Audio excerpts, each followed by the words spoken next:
Desde ontem pela manhã, nós temos o privilégio e a honra de ter conosco o Dr. Justo Gonzalez. Dr. Justo Gonzalez é um dos grandes estudiosos da área da história da igreja, uma necessidade muito particular da nossa época. Ele conhece bastante a área de história da teologia e da história da própria igreja. O seu doutoramento foi pela Universidade de Yale, que é uma das grandes referências que nós conhecemos.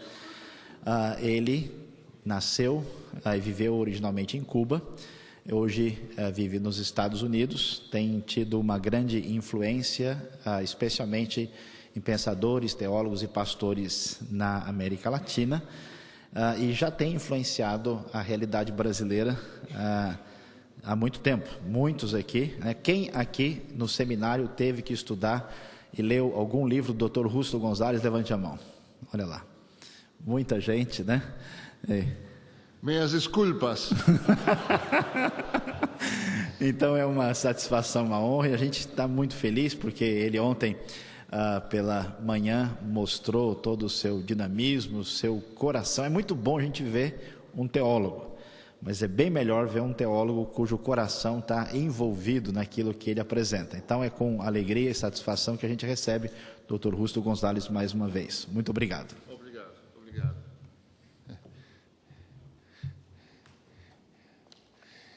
Eu ia saindo para a Almúcia, mas o pastor Sayão me trouxe.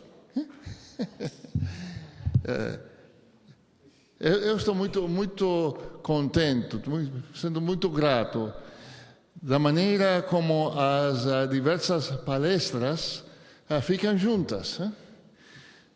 Se vocês escutaram o pastor professor Agreste ontem à noite, e o professor Sayão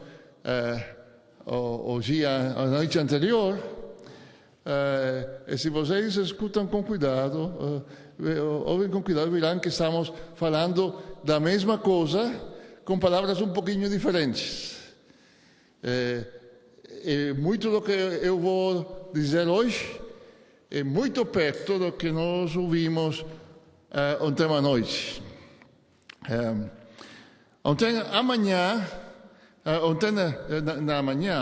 quando eu falava, falamos sobre os paralelismos entre os desafios que a Igreja Antiga enfrentou e os desafios que nós enfrentamos hoje.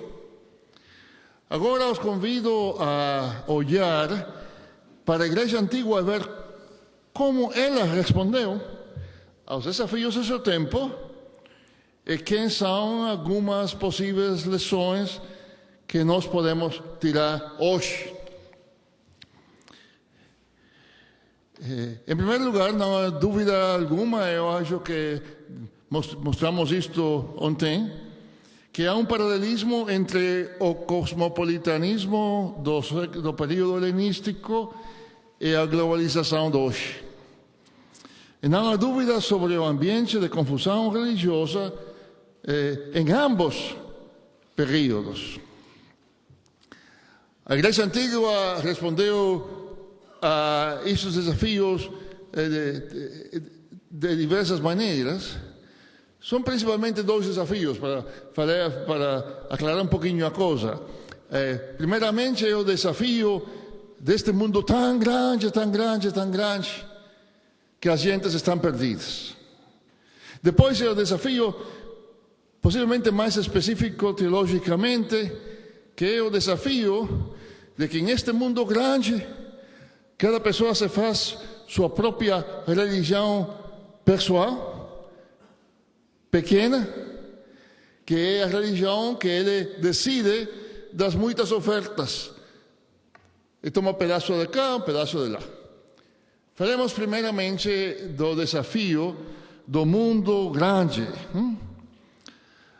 A antiga igreja respondeu à imensidão do mundo helenístico, apresentando um mundo até mais vasto.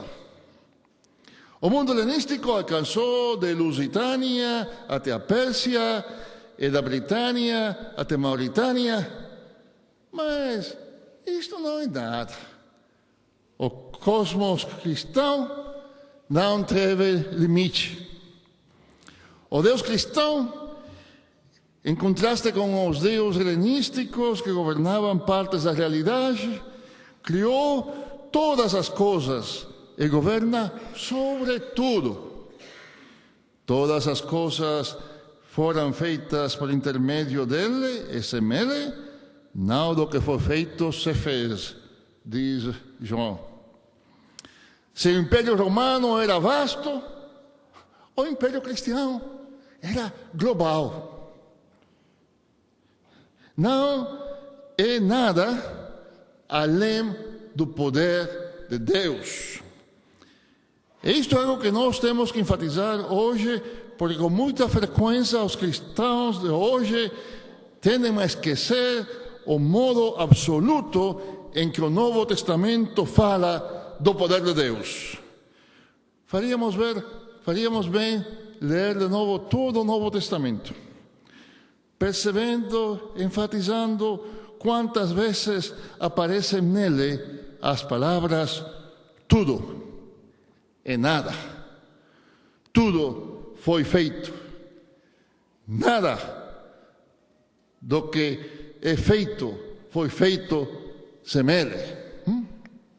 Os cristãos sempre souberam isto em expressões teológicas abstratas, mas pela igreja antiga isto era também conhecido em condições concretas, até mesmo políticas, que frequentemente criavam dificuldades para os cristãos.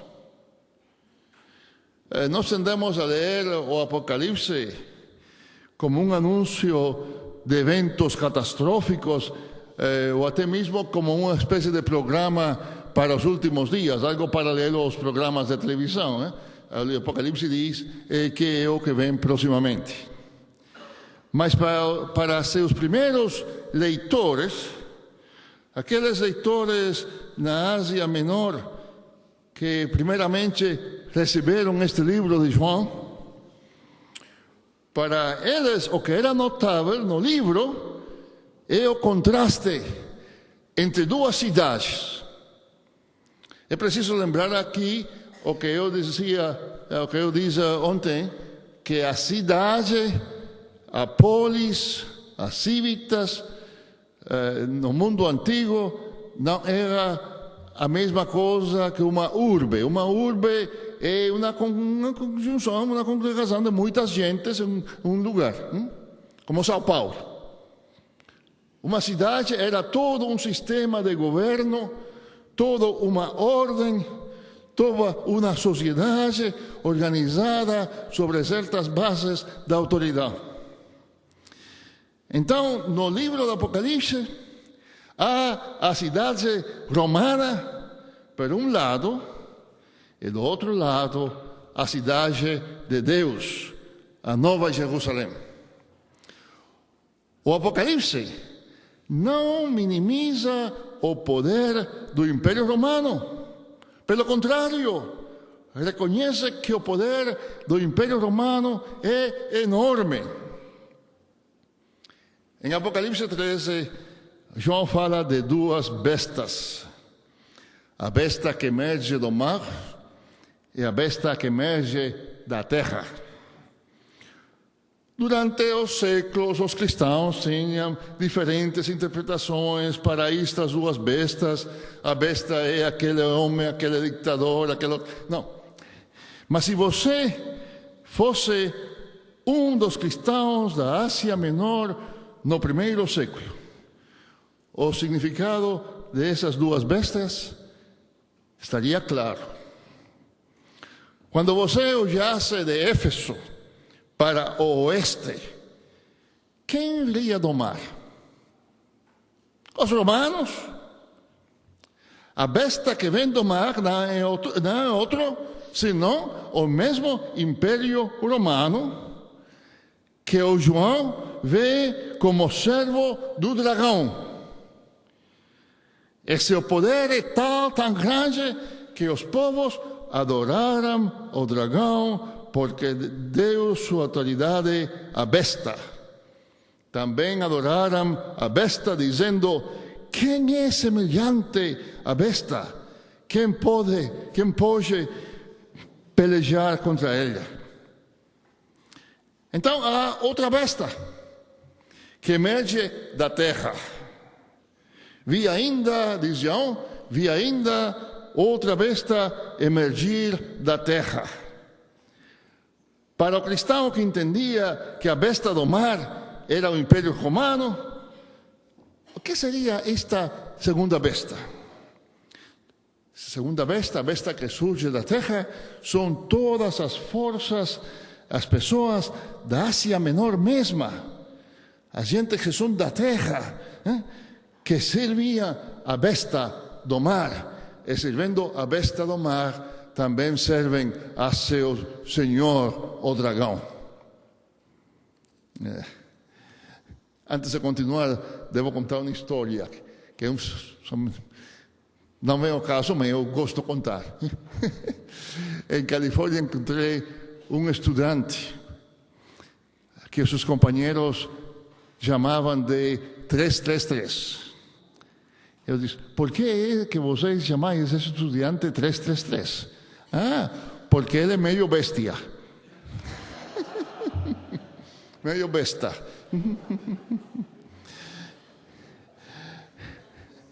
Agora, volvendo à seriedade. O que João, na ilha de Patmos, está dizendo é que o império, este império aparentemente todo-poderoso e que diz ser benéfico e provedor de paz, este império grande, tão prometedor, este império de fato serve ao dragão. Esses da Ásia Menor que servem ao império como se ele tivesse a última palavra, eles também são servos do dragão. João, desde Patmos, está expressando que inúmeras vezes descobrimos na história da humanidade que o poder dos impérios é bestial e que esse poder é apoiado por aqueles nas áreas conquistadas que estão dispostos a servir ao império. João disse tudo isto naturalmente em um idioma complexo, simbólico, porque os impérios geralmente não toleram muita crítica, muita oposição aberta. João fala de um governo que está acima do imperador.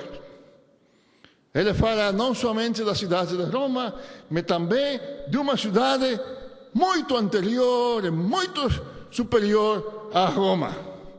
De uma cidade cuja plenitude virá como reino de Deus. O trono no qual o Todo-Poderoso está sentado avergonhará o trono mais impressionante do maior imperador. A corte deste reino fará a corte do Império Romano parecer ridícula. O esplendor da sua glória ofuscaria o brilho e a glória do imperador. O alcance de seu poder vai além de Lusitânia, além de Britânia, de Mauritânia. Ele não somente é Deus dos romanos, mas também dos persas, dos godos e de todas essas outras demais pessoas que os romanos chamaram de bárbaros. O imperador tem grandes festividades no 10º aniversário da sua ascensão ao trono. O imperador cristão está sentado sobre seu trono desde a eternidade e para ele 1000 anos são como um dia.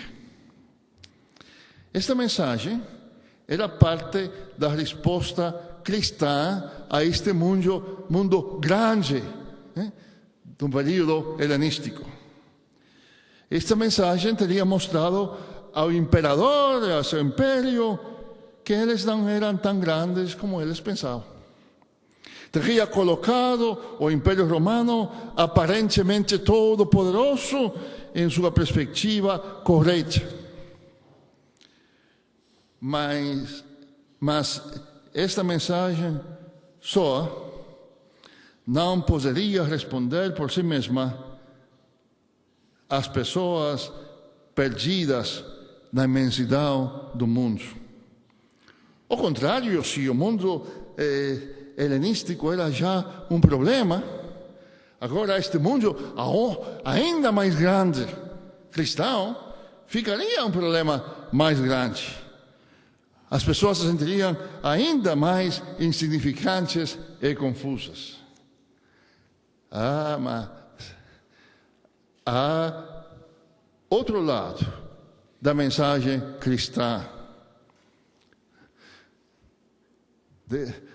João diz não somente que Deus é mais poderoso que qualquer imperador, diz também que este Deus Todo-Poderoso está perto de você como pessoa.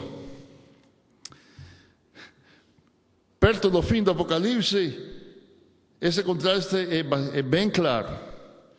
No capítulo 20, Deus é descrito em poder e glória. Vi um grande trono branco e aquele que nele se assentava, de cuja presença fugiram a terra e o céu. Mas então, no próximo capítulo 21, vem o que para mim são algumas das palavras mais esperançadoras do livro inteiro. Então ouvi grande voz vinda do trono, dizendo: Eis o tabernáculo de Deus com os homens. Deus habitará com eles. Ele será povo de Deus. E Deus mesmo estará com eles. Ele lhes enxugará dos olhos toda lágrima. Les enxugará dos olhos toda lágrima. O cristianismo fez duas coisas diante do cosmopolitanismo helenístico. Por um lado, foi além das visões mais cosmopolitas do tempo, e por outro, deu para os crentes uma posição sem igual naquele mundo vasto, como crianças amadas do Todo-Poderoso. O trono onde se assenta o grande poder, o trono de cuja presença fugiram a terra e o céu, é o mesmo trono daquele que enxugará toda lágrima dos olhos deles. Estas duas realidades aparentemente contraditórias foram refletidas no modo que a igreja se entendeu a si mesma e também no modo como os cristãos experimentaram a vida da igreja. Como a igreja do imperador eterno, a igreja cristã não teve limite físico, político, não tem limite cultural.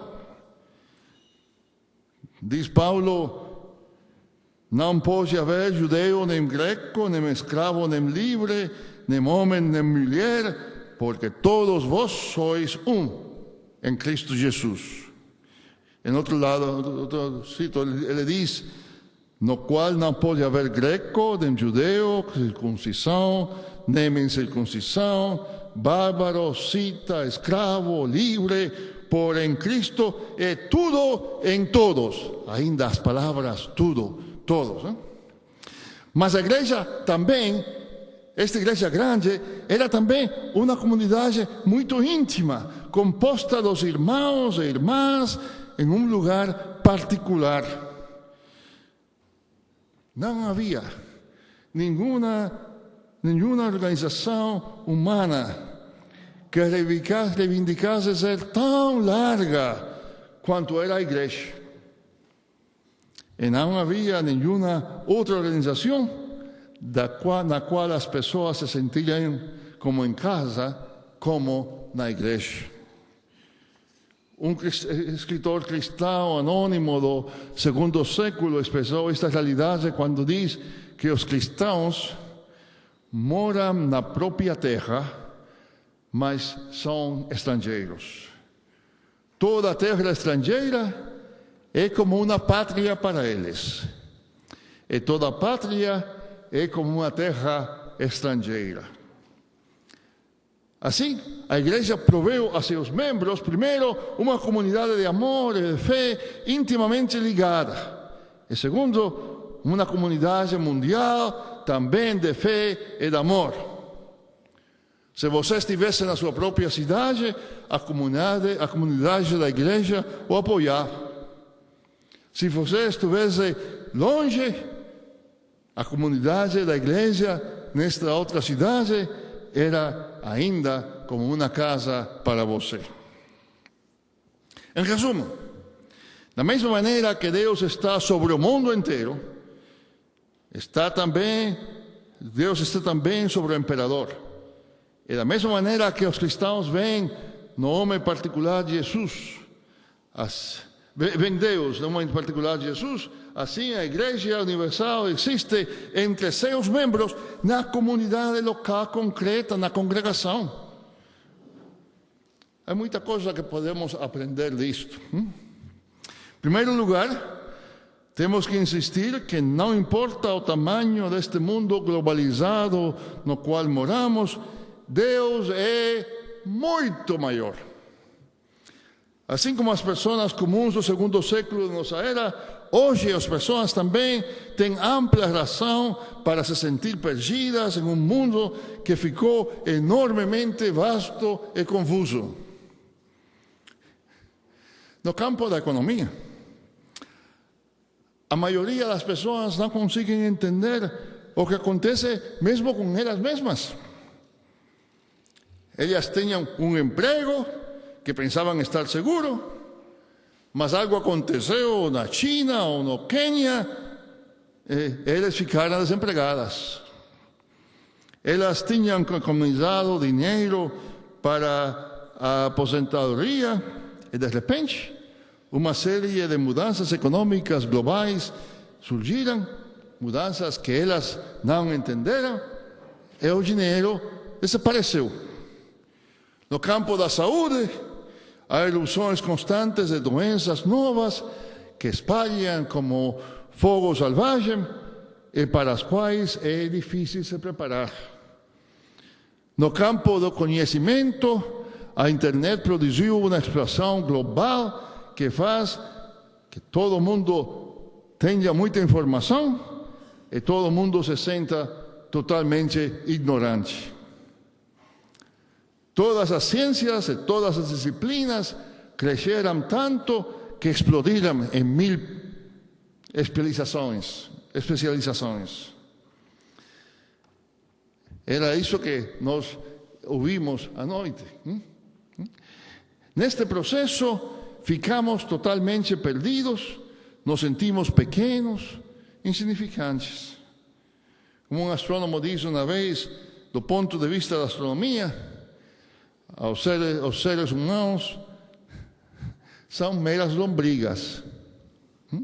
Então, eu sugiro que talvez o melhor modo para falar da condição humana do século XXI seja uma condição de solidão cósmica.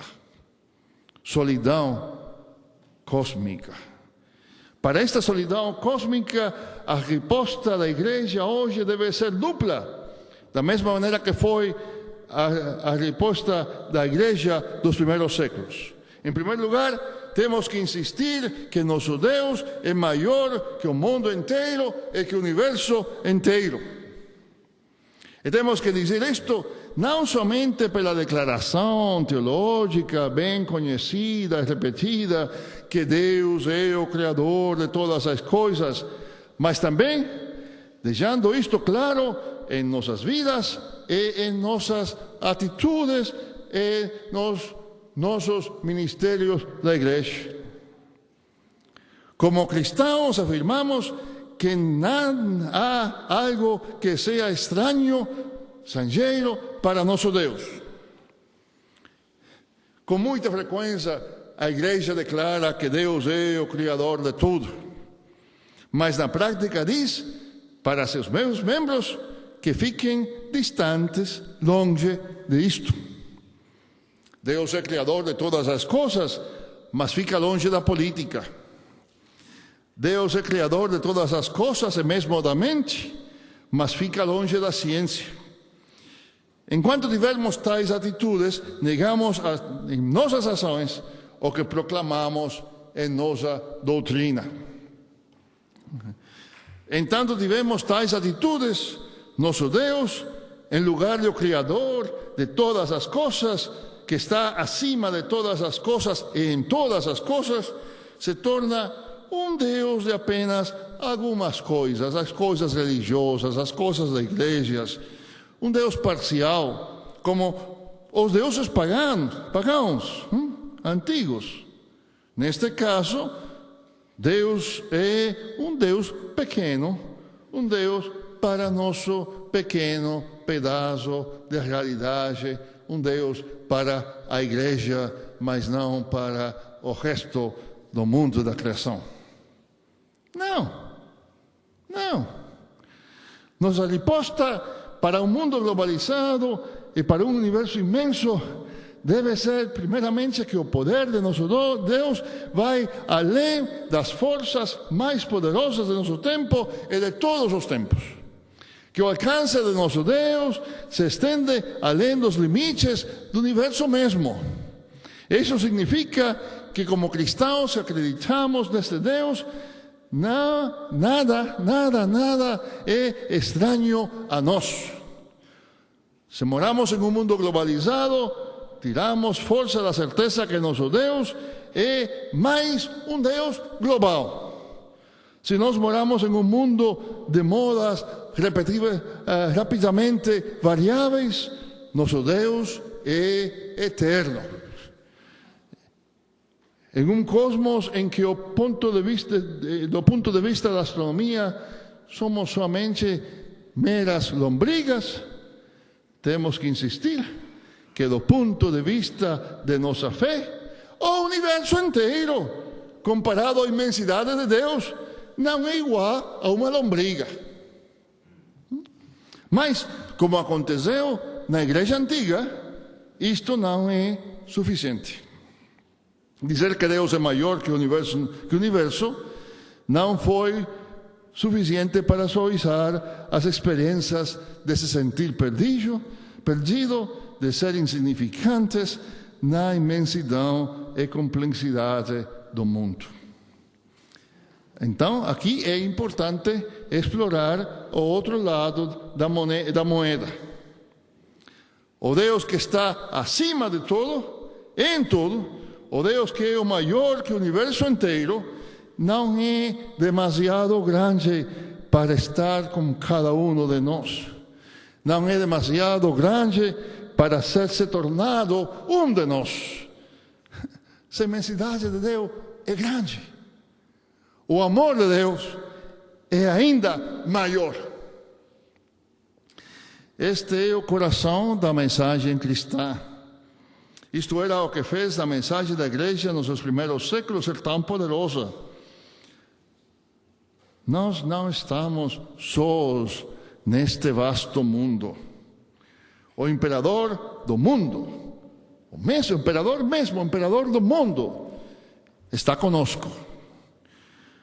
Nós podemos ser lombrigas na imensidade do universo, mas nós somos as lombrigas que o imperador do universo ama. Esta é a primeira lição que aprendemos daquela igreja antiga. Que temos que adorar e proclamar um Deus que está acima de tudo, muito acima e além do maior poder humano e mesmo do maior poder cósmico, mas este é o Deus que também está conosco, que para nós e para nossa salvação se tornou um de nós, que ouve as nossas orações e nos acompanha mesmo em meio à nossa solidão cósmica. Na Igreja Antiga, isso resultou em uma ênfase tanto na Igreja Universal, bem como na congregação local. Na Igreja hoje, frequentemente falhamos, quando somente focamos no serviço que nós executamos. Falamos de nossos próprios grandes projetos missionários, enquanto ignoramos o que o resto da Igreja Universal está fazendo. Assim, enquanto com frequência há muitos projetos bons de serviço e da missão, há pouca cooperação entre eles. Geralmente as igrejas cristãs, em lugar de fazer parte do corpo de Cristo, estão em competição com elas mesmas. Aqui podemos lembrar o que eu disse ontem, que um amigo meu diz, que se a igreja é a esposa do Cristo, Cristo não tem um harém. Cristo tem uma só esposa. O resultado é que frequentemente nossas igrejas tendem a oferecer às pessoas somente uma das duas coisas que a Igreja Antiga provê aos seus membros. Nossas congregações são comunidades íntimas, isto é bom, são comunidades nas quais as pessoas acham amor e apoio, mas com frequência, com demasiada frequência, faltam a visão mundial e a conexão que também fazem parte da vida completa da igreja. Quando isto acontece, não só mudamos a natureza da igreja, mas também a natureza de Deus, do Deus que nós proclamamos. Nosso Deus é o que se assenta no trono. Esse trono não conhece nenhum limite de tempo ou de espaço. Os seus seguidores precisamos apresentá-lo como ele é. A igreja é a comunidade que conhece o Deus Supremo e único que veio habitar conosco. O Deus Supremo e único que veio habitar conosco. De forma que nós poderíamos vê-lo e poderíamos tocá-lo na realidade da carne. A igreja tem que ser ao mesmo tempo universal e local. Ela não é, se ela não é ao mesmo tempo universal e local, ela não é a igreja do Deus encarnado. A igreja grande, a igreja universal, a igreja que alcança além dos confins de toda a tribo e nação, é sempre também uma comunidade local, uma congregação, um grupo de pessoas que experimentam na igreja um amor e um companheirismo que não puderam achar em outro lugar. Mas a igreja local, a igreja na qual nós conhecemos e vivemos o amor de Cristo e os dons do Espírito, constantemente tem que nos lembrar que somente somos parte da verdadeira igreja, da igreja universal, da igreja do Deus que rege acima de tudo. Se só falamos da igreja universal, isto não é a igreja de Cristo. Se somente falamos da igreja local, da congregação, isto não é a igreja do Deus encarnado. Assim como Deus é grande, global, é encarnado num homem particular, assim também a igreja, para ser igreja desse Deus encarnado, tem que ser ao mesmo tempo igreja local, igreja concreta, igreja particular, comunidade íntima e igreja universal, esposa de Cristo. Quando a igreja faz isto, a igreja testemunha do reino de Deus que está sobre todos os outros reinos. Um reino que é um reino de amor em que o próprio rei enxuga as lágrimas de seus cidadãos. Isto é um reino único. O rei sentado no trono que enxuga as lágrimas de seus olhos. Mas a igreja antiga sabia também que isso não é fácil. Quando os cristãos antigos falavam das alegrias do reino de Deus, eles estavam também falando que o Império Romano não era tão bom quanto eles reivindicavam ser. Quando eles disseram que eles serviam o reino de Deus, isso significava que seu serviço ao Império Romano seria sempre secundário e sujeito a seu serviço, a sua obediência ao reino de Deus. Isto conduziu à discriminação contra eles, persecução e até a morte. A fé no imperador do céu necessariamente limita a dependência dos pequenos imperadores e dos pequenos impérios de todo o tempo. Não somente isto, tal fé também expôs a ordem política existente a seu poder para o mal.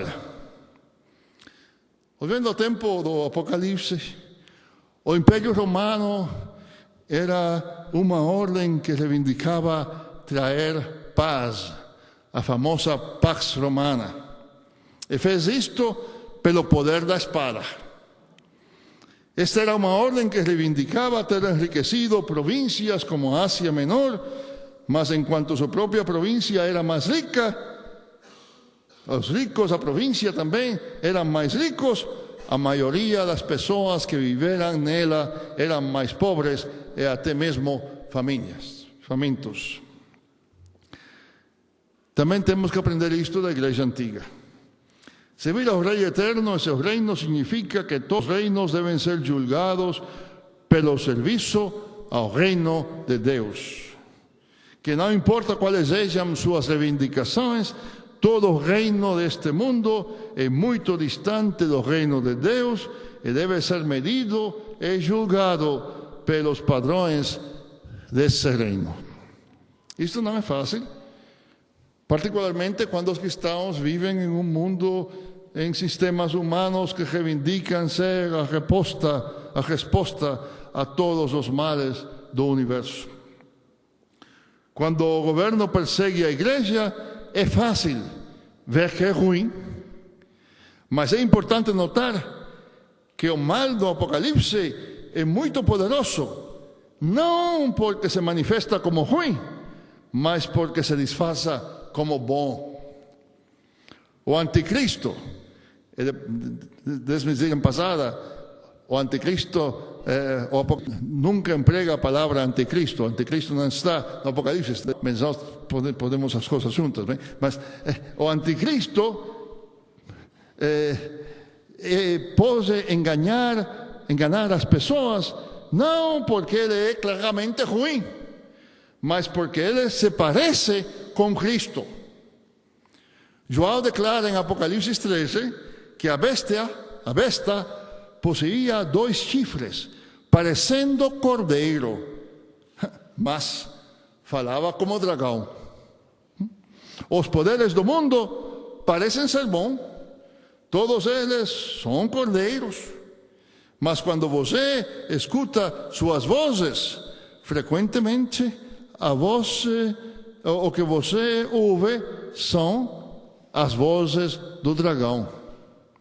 Aqui nós temos muito para aprender da igreja antiga, que respeitava o imperador, mas se recusou a obedecer-lhe como se ele fosse a regra suprema de tudo. Isto é crucial para nós hoje. A igreja constantemente tentada a servir qualquer poder político que apoiaria algumas das suas doutrinas ou alguns de seus valores morais.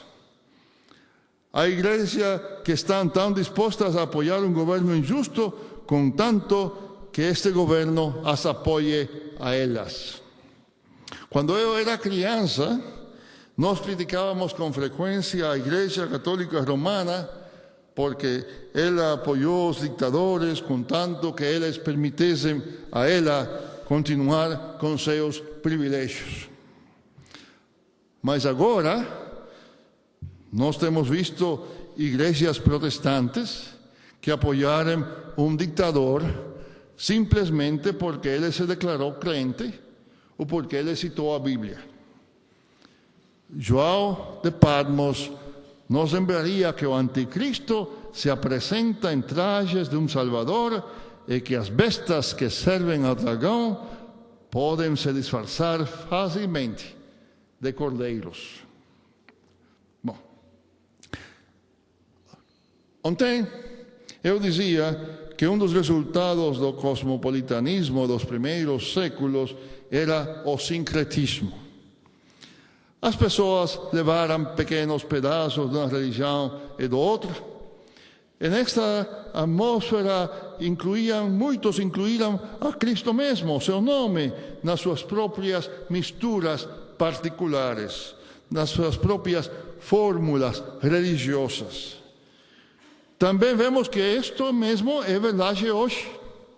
Hoje, uma vez mais, as pessoas levam um pouco daqui, um pouco de lá e fazem disto uma religião pessoal, uma religião à sua medida.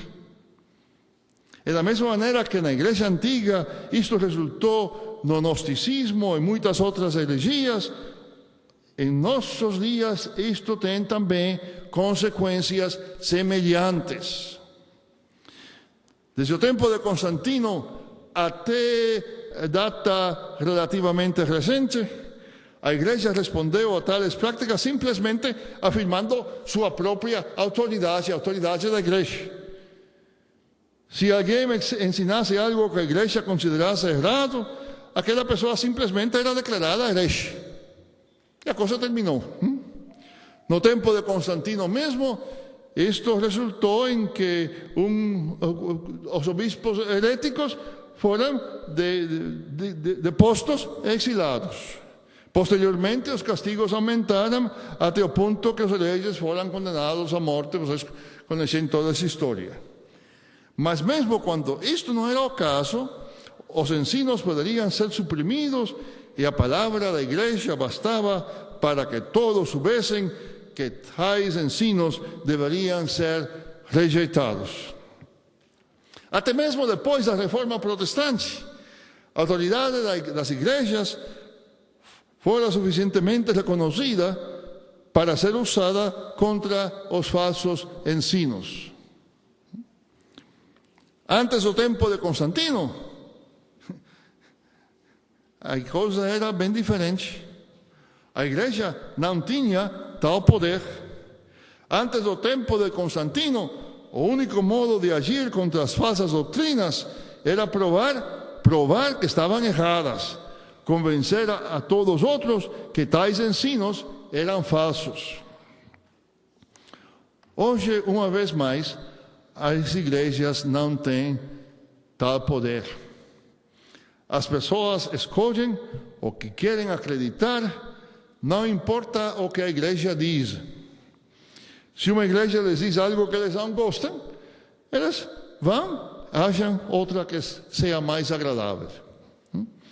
A economia do mercado livre entrou na vida da igreja, da forma que a igreja tem que colocar seus ensinos e práticas como mercadorias na feira das religiões e buscar convencer as pessoas que suas mercadorias são as melhores.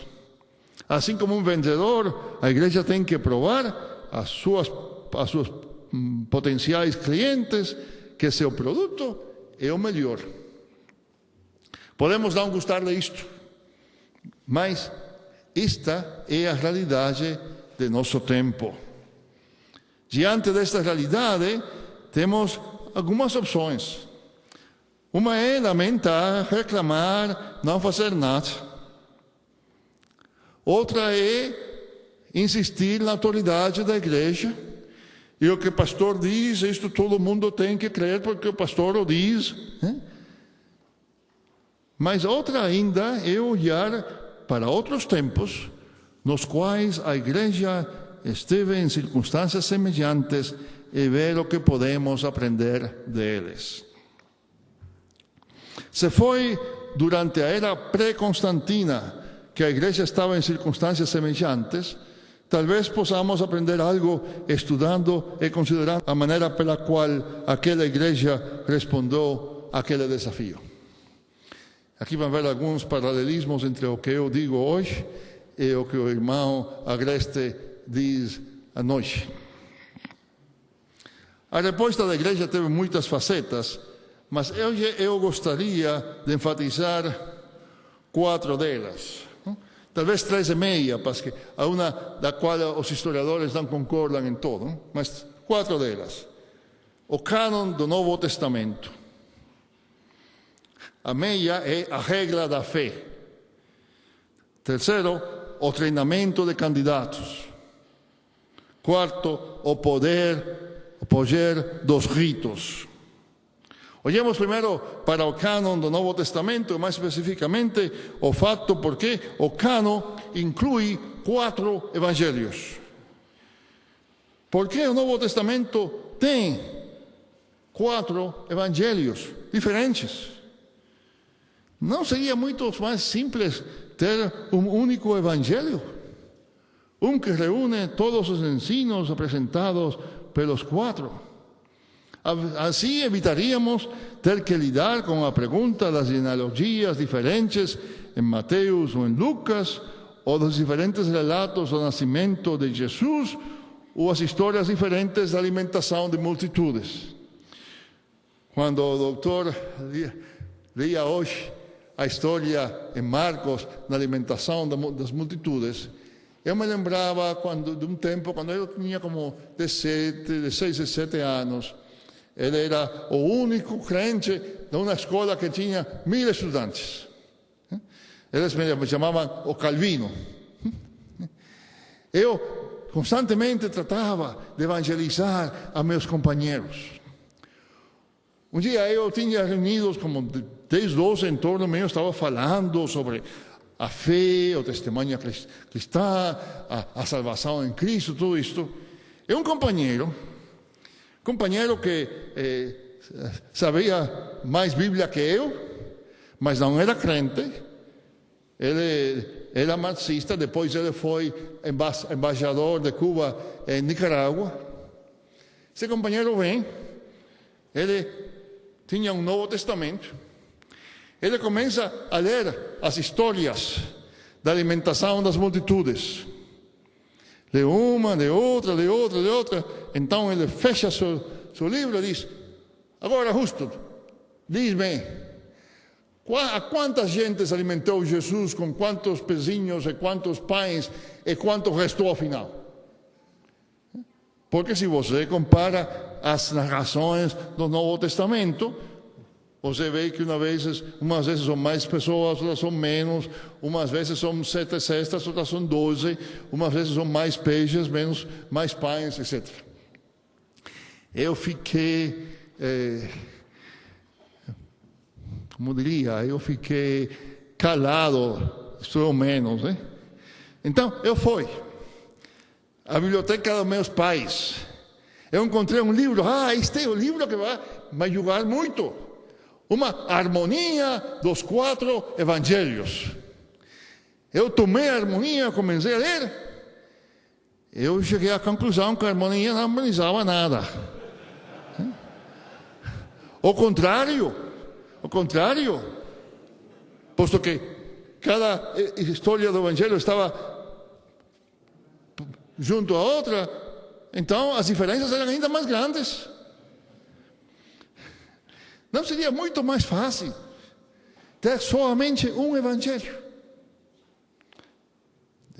De fato, na história da igreja, alguns cristãos tentaram fazer isto, mesmo desde o 2º século. Um cristão que se chamava Tassiano, ele fez uma aglomeração dos 4 evangelhos para evitar toda esta confusão. Por quê? Por que é que a igreja decidiu incluir 4 evangelhos em seu cânon, facilitando as gerações posteriores, facilitando a meu companheiro Silvino levantar perguntas difíceis de responder. Não estavam eles atentos às diferenças entre os 4 evangelhos? Não tinham lido? Não conheciam que a história do nascimento de Jesus em Mateus é diferente da história em Lucas?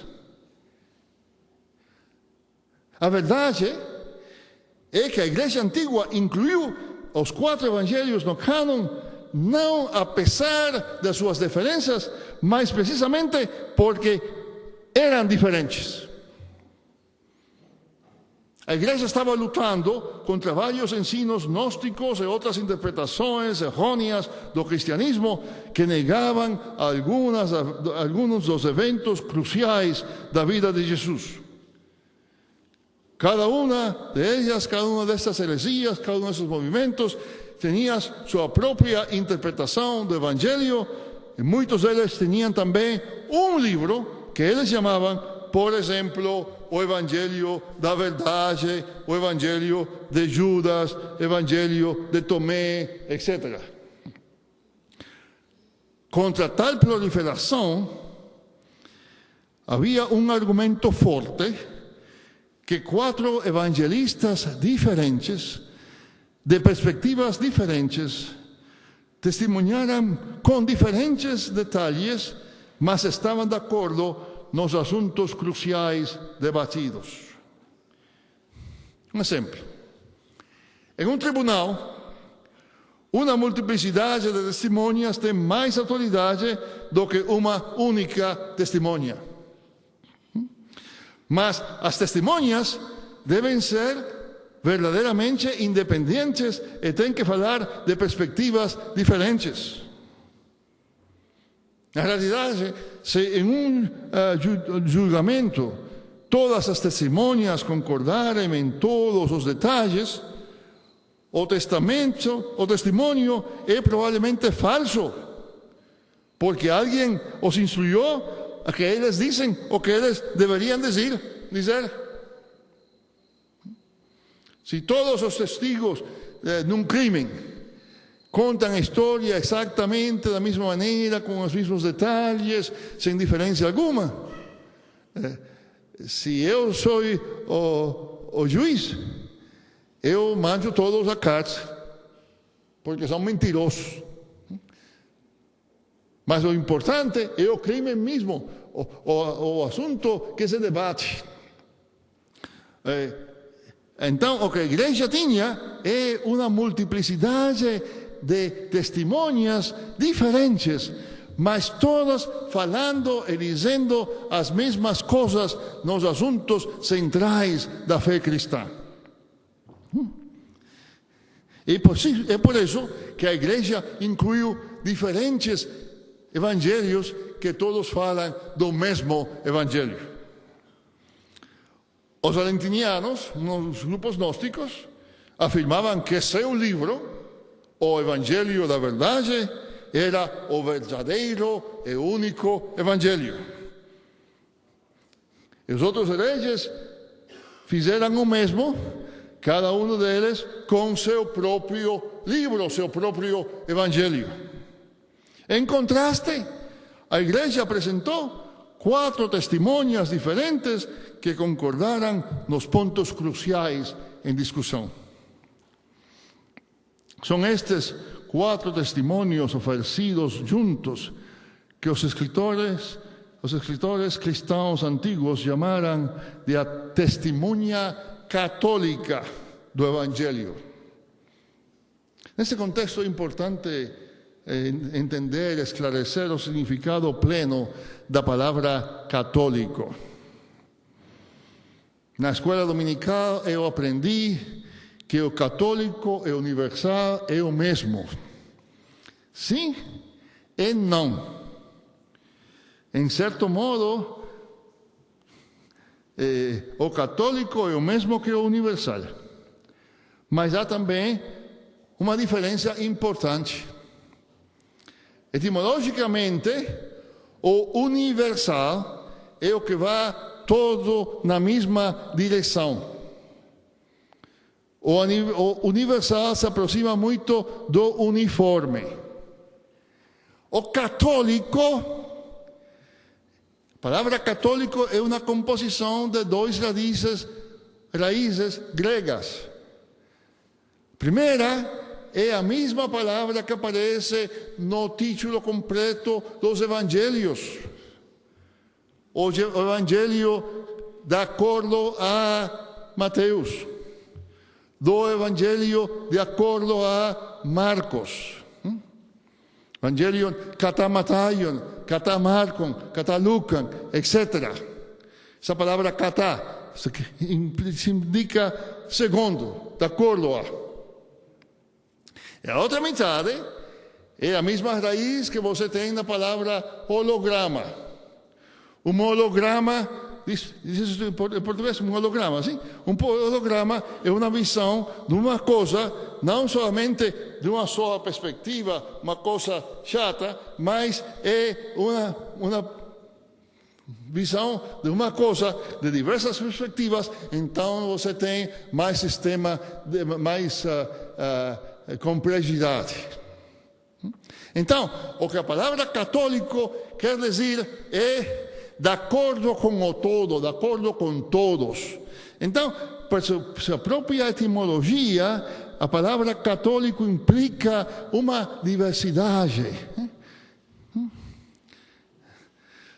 Se nós tivéssemos somente o Evangelho de Marcos, o Evangelho de Marcos seria ortodoxo, seria universal, mas não seria católico, porque a catolicidade requer diversas perspectivas.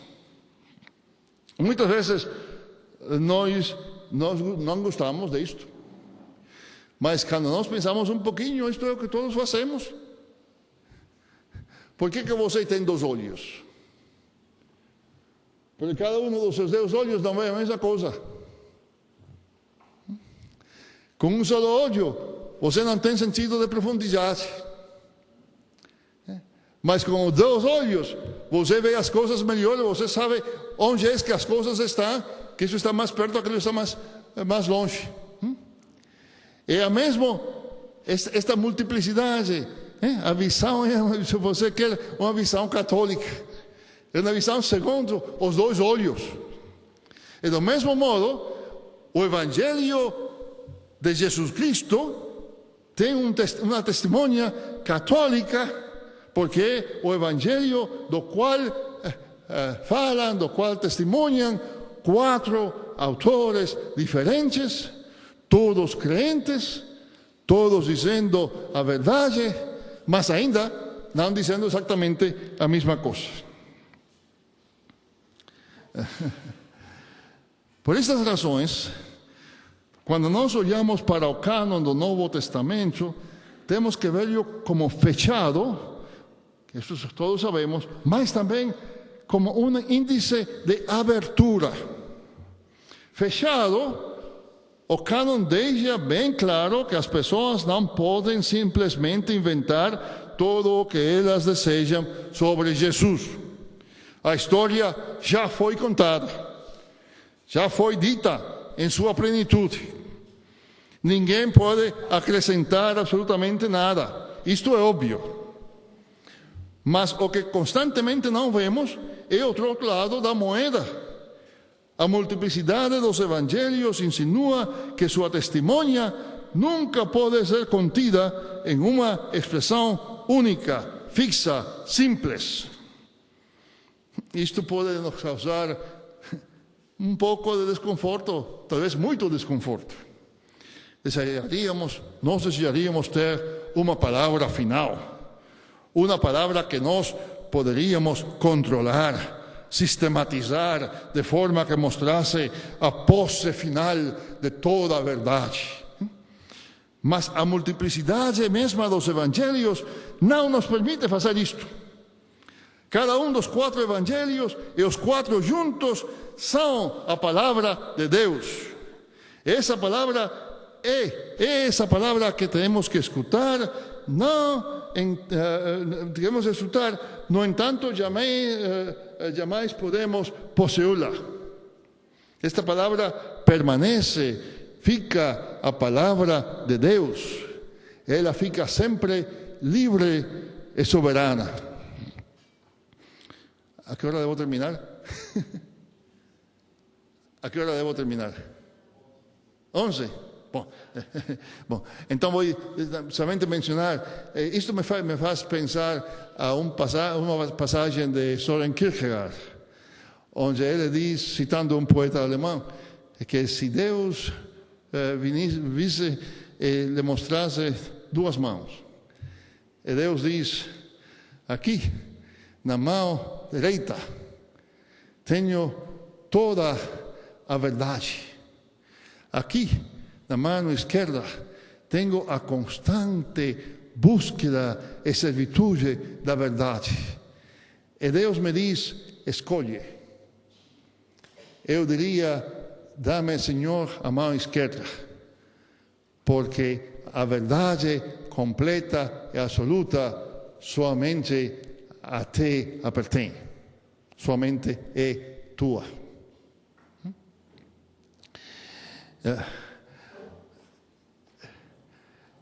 A multiplicidade dos evangelhos também ajudou a igreja antiga a distinguir entre o essencial e o secundário. Se alguém dissesse que Jesus não tinha vindo da carne, isto contradizia todos os 4 evangelhos. Era um ensino claramente errôneo.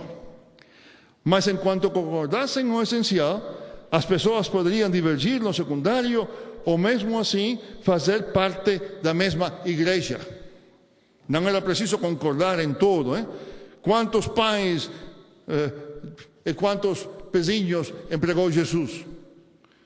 Não é preciso concordar em isto e ainda appartenher ao mesmo Jesus e à mesma igreja. A importância disto para nós hoje deveria ser óbvia. Ninguém possui a verdade nos possui. Buscamos servir a verdade, proclamamos a verdade, mas a verdade nunca é nossa posse. De maneira que aqueles que discordaram de nós não devem ser rejeitados ou lançados fora na escuridão, simplesmente porque eles discordam de nós neste pequeno ponto de doutrina, naquele outro ponto. O segundo elemento que deve ser mencionado com relação à resposta da igreja ao desafio do ensino errôneo é o que se chama a regra da fé. Não vou falar muito disto porque os historiadores debatem sobre exatamente o que era a regra da fé. Porque é algo citado muitas vezes por muitos dos antigos cristãos do século II ou III, mas sempre de forma diferente. Tertuliano cita pelo menos 3 versões da regra da fé, mais bem 6, mas são pelo menos 3. Algumas são algo semelhantes, foram a base do que mais tarde recebeu o nome do credo apostólico, mas também tem muitas diferenças entre si. Aparentemente, na Alexandria, a regra de fé não era exatamente igual à da Cartago. Na Ásia Menor também era um pouco diferente.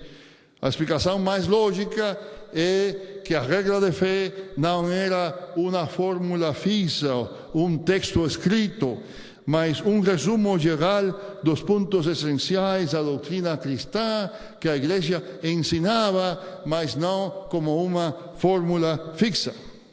E que estas ensinanças principais, centrais, necessárias, começavam naturalmente com a criação, indo até a encarnação, morte, vida, ressurreição de Jesus, afirmação da fé no Espírito Santo e terminando com a esperança do reino e da ressurreição final. Embora não fosse uma fórmula fixa, a regra de fé era bem importante para a igreja antiga como uma proteção contra as heresias. A igreja dizia, esta é a essência de nossa fé. Há uma passagem bem interessante de um bispo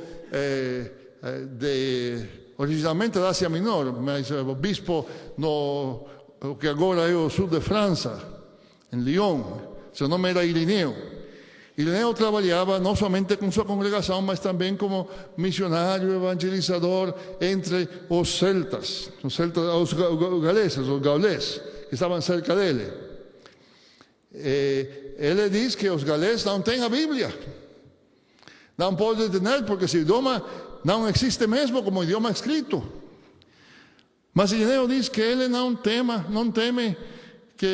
medo de que eles caíssem na heresia, porque os gauleses conhecem a regra da fé. Eles sabem o que eles creem. E a igreja então está ensinando isto. Novamente, fica claro que aqui também podemos insistir a aprender algo da igreja antiga, o mesmo que dizia antes, a necessidade para insistir no essencial, para saber que é isso que é o centro mesmo do Evangelho, que é preciso aceitar e ensinar. E outras coisas que são importantes também, mas que não são necessárias e que nos permitem conviver mesmo com diferenças. Nosso tempo voa. É preciso falar de duas outras coisas. Primeiramente, o treinamento de candidatos. Novamente, a igreja tem muito para nos ensinar nisto. Antes do tempo de Constantino e até mesmo algum tempo depois, os gentios que se convertiam ao cristianismo tiveram um conhecimento bem escasso da Bíblia ou da fé cristã. Eles cresceram em uma cultura politeísta. Eu espero que vocês estejam pensando também sobre o que nós ouvimos à noite, sobre o câmbio do mundo pós-moderno. Eles cresceram em uma cultura politeísta, na qual frequentemente havia pouca conexão entre a religião e o comportamento. Quando eles começaram a pensar em se juntar à igreja, isso normalmente acontecia porque um amigo, um vizinho ou um parente havia falado com eles sobre Cristo e a fé cristã. Assim, sempre havia a possibilidade, o perigo, de decidir se juntar à igreja sem saber o que estavam fazendo. Havia possibilidades de que alguns poderiam ser bautizados, pediriam ser bautizados, para assim acrescentar Jesus à sua coleção de deuses e o batismo cristão à sua coleção de ritos de iniciação. Se lembram que ontem falamos de gentes que colecionavam religiões e ritos de iniciação. Antes deste tempo, no tempo do Novo Testamento, quando os cristãos convidaram os primeiros judeus a aceitar a Jesus, essas pessoas tiveram uma ideia muito clara do que isso significava. Era isto que falava o pastor Agreste à noite. Em um ambiente judeu, esses que os viveram conheceram a Bíblia dos hebreus, conheceram as promessas de Deus para Israel, eles conheceram as demandas de Deus para seu povo, eles conheceram o decálogo, eles esperaram o Messias. Então, assim como lemos no livro de Atos, as pessoas que acreditavam em Jesus poderiam ser batizadas imediatamente. Mas mais tarde, como o número de pagãos que se juntavam à igreja crescia rapidamente, a antiga prática de batizar imediatamente desapareceu. A igreja teve que ter cuidado com aqueles que vinham para ser bautizados e precisavam entender o significado do batismo mesmo, bem como as convicções, os compromissos da vida cristã. A igreja já não podia contar com a cultura circunvizinha para ensinar estas coisas. O resultado é o programa catequético da igreja, o programa que era usado como treinamento para preparar as pessoas para o batismo. Hoje estamos passando por uma situação semelhante. Quando os primeiros evangelistas protestantes vieram para a América Latina, eles poderiam contar com uma cultura geral que pelo menos dava às pessoas uma ideia básica das doutrinas e práticas cristãs. Naquele tempo, a situação era muito semelhante à dos cristãos do primeiro século, quando começaram a proclamar o Evangelho entre os judeus. Hoje, no século XXI, em uma era pós-constantina crescentemente secularizada, estamos passando por uma situação nova. Nesta era, não podemos esperar que as pessoas estejam prontas para o batismo no momento em que elas chegam à igreja e pedem ser bautizadas. Suponha que aquele vendedor em Atlanta de que eu falava ontem, aquele vendedor de joias que perguntou ao seu cliente se queria uma cruz com um mesinho ou sem um mesinho. Se este vendedor vem à igreja, ele vem para ser batizado. Ele diz que ele gostou do que viu da vida dos cristãos e que por isso gostaria de se juntar à igreja. O que faríamos nós? Como enfrentaríamos este desafio que é crescente na nossa mesma situação? Neste caso, as práticas da igreja antiga poderiam nos ser úteis, não para ser copiadas em todos os seus detalhes, mas como base para nossa reflexão sobre como responder a esta situação.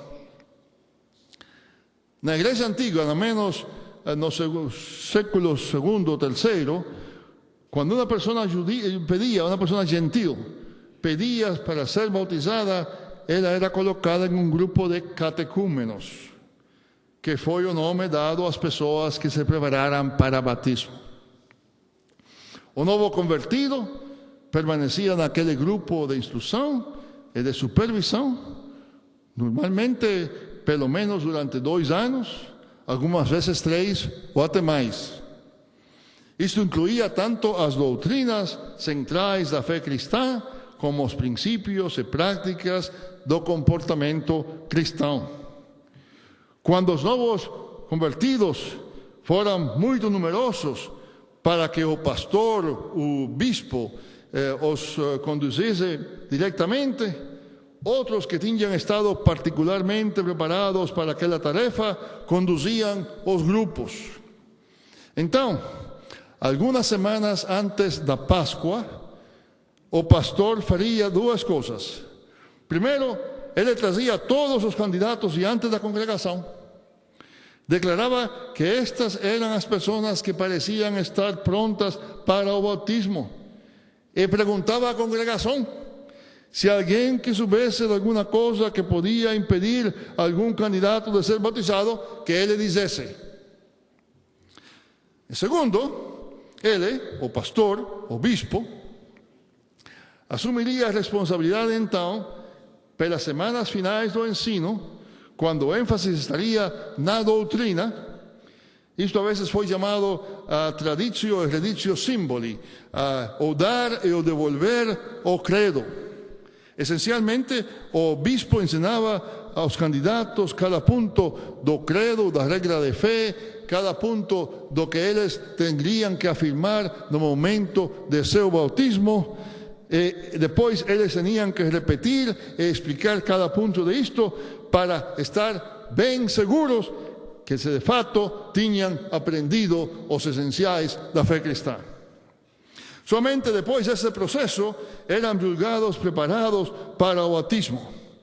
Eles eram então bautizados na manhã da Páscoa, pouco depois da meia-noite. Retornarei mais tarde novamente sobre o batismo, mas primeiro deixe-me contar uma história. Vou contar mais brevemente que tenho acá porque o tempo voa, mas no ano 2000, minha esposa e eu visitamos a igreja em Cuba. Eu estava na igreja onde eu cresci e comecei a falar com o pastor, que era também o bispo, sobre o que eles faziam para a preparação dos membros para ser recebidos como membros da igreja e ser batizados. Este homem é um homem muito bom, muito consagrado, muito preocupado por seu rebanho, mas com muita escassa preparação teológica. Ele não sabia nada disto. Eu disse, diz-me, como é que vocês preparam as gentes para o batismo? Ele me diz, bom, o que eu faço é que agora são muitas as gentes que vêm para o batismo. A igreja está explodindo. São muitas gentes que vêm para o batismo. Eu não posso trabalhar com todos, então eu preparo os leigos para trabalhar com os novos convertidos. Eu preparo mulheres que vão trabalhar principalmente com mulheres, algumas mulheres maiores que vão trabalhar com mais velhas, alguns jovens, alguns homens, distintos grupos. E quando eles vêm para a frente e dizem, eu quero ser cristão, então nós ponemos a estas pessoas num destes grupos. Estes grupos trabalham com eles. Este leigo deve vir como seu padrinho. Ele é seu diretor espiritual. Ele vai visitar na sua casa. Ele vai, se é possível, porque não sempre é possível, mas se é possível, ele vai ao seu trabalho. Ele vê como trabalha, o que é o que faz. Ele conhece sua família. Ele ensina também os princípios do comportamento e da doutrina cristã. E depois, isto é que me surpreendeu muito, porque e depois, como 2 meses antes da Páscoa, todo mundo vem na frente da igreja, todos os novos convertidos que vão ser batizados vêm na frente da igreja. Eu pergunto se alguém sabe de alguém que não deve ser batizado. Então eu dou 1 mês para que as gentes contestem. Se alguém vem e me diz que uma pessoa não está pronta, eu vou falar com esta pessoa e digo, irmão, parece que você ainda não está pronto para ser batizado, por esta outra razão, vamos esperar ainda 1 ano mais. Eu disse, e por que você fez isto? Ele me disse, porque estas gentes que vêm agora, quando você predicou, muitas gentes vieram à frente, essas gentes estão prontas a escutar o Evangelho. Muitas delas creem que já sabem de que é. Mas na realidade eles não sabem. Para muitas dessas pessoas, o Natal é o dia quando os cristãos decoram os árvores. Isso é tudo. Eles não sabem nada da doutrina cristã. Para muitos deles isto vai ter